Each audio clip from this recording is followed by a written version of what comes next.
Tu tía te mandó un video por WhatsApp donde dice que las vacunas contra COVID-19 modifican tu ADN. ¿Escuchaste que no es posible que hayan desarrollado estas vacunas tan pronto? ¿Qué tan seguras son? ¿Qué tan efectivas? Hoy hablaremos con un verdadero experto. El doctor Alejandro Macías, de la Universidad de Guanajuato, nos responderá las preguntas más urgentes sobre las vacunas COVID.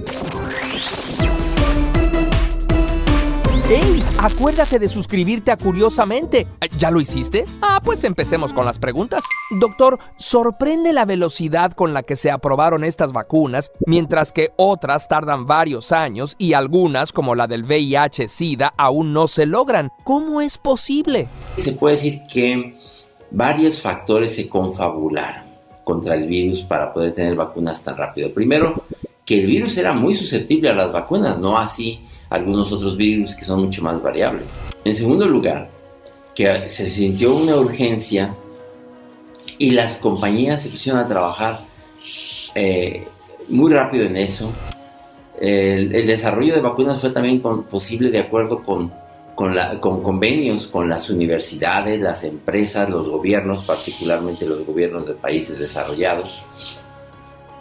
Y eso permitió que tuviéramos una vacuna en menos de un año. Hay quienes temen que la vacuna COVID modifique el ADN de las personas.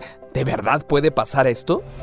Las vacunas, digamos, genéticas, algunas personas tienen temor de que se pueda modificar su código genético a través de esas vacunas, lo cual es imposible. Las vacunas que tenemos de genéticas son la inyección del ARN mensajero. Ese ARN mensajero no puede entrar al DNA o al ADN, que es donde está nuestro código genético. Para hacerlo necesitaría una enzima muy específica, que es la transcriptasa reversa, que tiene algunos virus. Por ejemplo, el virus de VIH hace eso. Entonces, el ARN mensajero lo que hace es, se introduce en las células, se empieza a producir la proteína del virus, y el virus y el ARN mensajero se destruye de inmediato. Entonces, ese es un temor que no tiene absolutamente ningún fundamento y hay que quitarlo. Las vacunas de ARN mensajero son un regalo, digamos, del ingenio de la humanidad, y será uno de los saltos cuánticos en el desarrollo de vacunas y probablemente de otras terapéuticas en el futuro, como por ejemplo terapias contra casos específicos de cáncer. ¿Hay algún riesgo real? ¿Algún efecto secundario? Al respecto de los efectos secundarios de las vacunas, que es algo también que se pregunta con mucha frecuencia, hay que decir que sí los hay. Son muy comunes, por ejemplo, dolor en el sitio de la aplicación, un poco de inflamación, la fatiga, a veces fiebre, varios días, 2 o 3 días de fiebre o fiebre baja, febrícula le llaman las personas. Algunos pueden tener dolor de cabeza, un cierto escalofrío. Eso es muy común.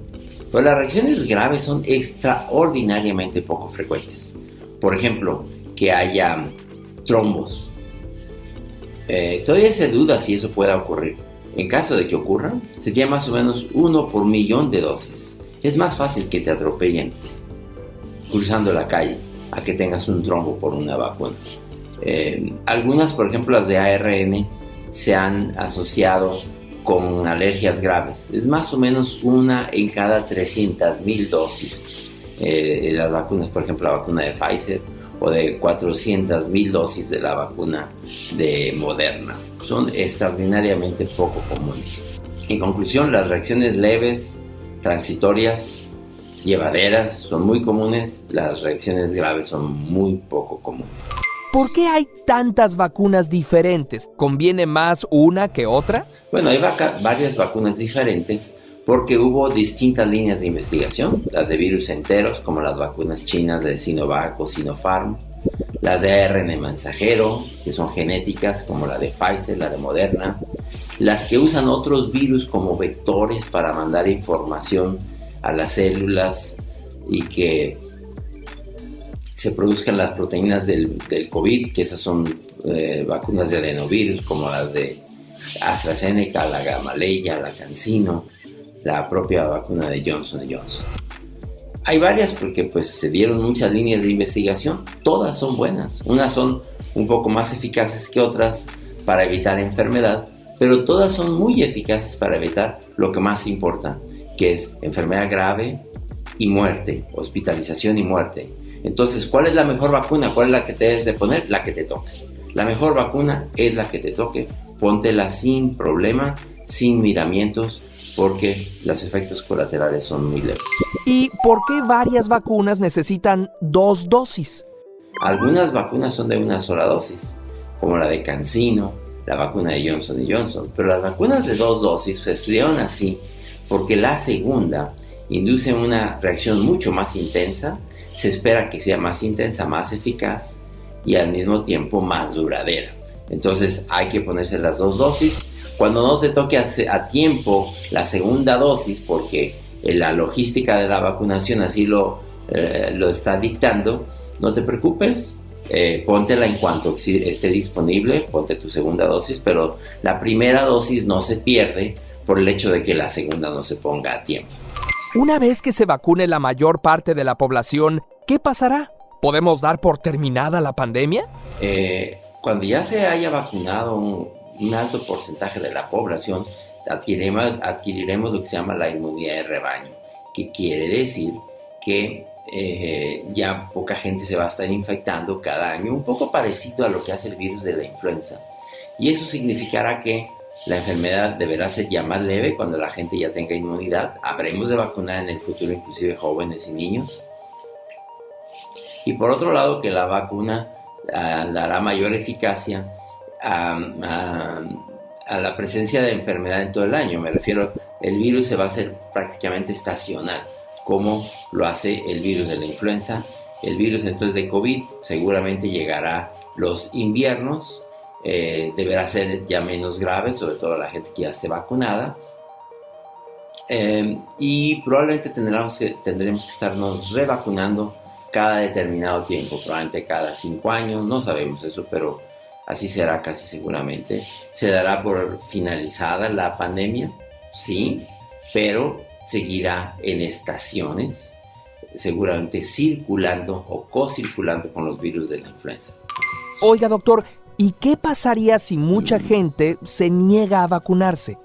¿Qué pasaría si mucha gente se niega a vacunarse? Bueno, si digamos más del 30 o 40% de la población se negara a vacunarse, todavía la pandemia pudiera persistir por varios años.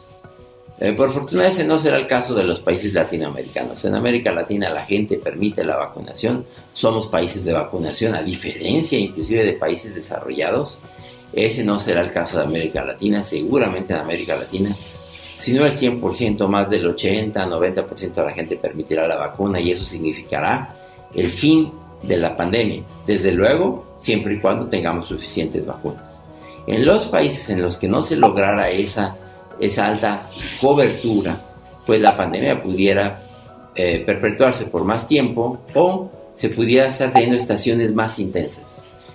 Sin duda, la solución es que permitamos la vacuna y que la mayoría nos vacunemos. No se necesita el 100% en este caso, sí se necesita arriba de un 70%. Por último, ¿qué mensaje considera usted, doctor, que es importante comunicar a todas las mentes curiosas? Es importante comunicarle al público que las vacunas seguramente nos ayudarán a salir de la pandemia, pero que mientras eso ocurra, es importante que mantengamos las precauciones que son indispensables para que no se siga transmitiendo el virus. O sea, evitar los lugares donde haya mucha aglomeración de personas, ventilar los espacios cerrados, usar cubrebocas en toda circunstancia pública, un cubrebocas bien usado del puente de la nariz a la base de la barbilla, mantener la higiene. Ya sabemos que este virus se transmite muy poco por contacto, pero hay que mantener higiene de nuestras manos, evitar tocarnos los ojos, la nariz, la boca. Esto es un buen consejo. Y, desde luego, esperar a que las campañas de vacunación sigan creciendo y ponernos las vacunas en cuanto nos toque. ¿Cuál es la mejor vacuna? Eso no se puede insistir demasiado. La mejor vacuna es la que te toque.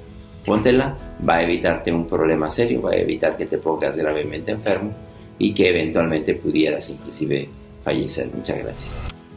Bueno, ahí lo tienen. Muchas gracias, doctor. Lo sentimos, Bosé. Si quieres saber más, el Dr. Macías tiene un canal de YouTube y un video donde aborda este tema con más profundidad. Curiosamente. Suscríbete y comparte nuestros videos y síguenos en Twitter e Instagram.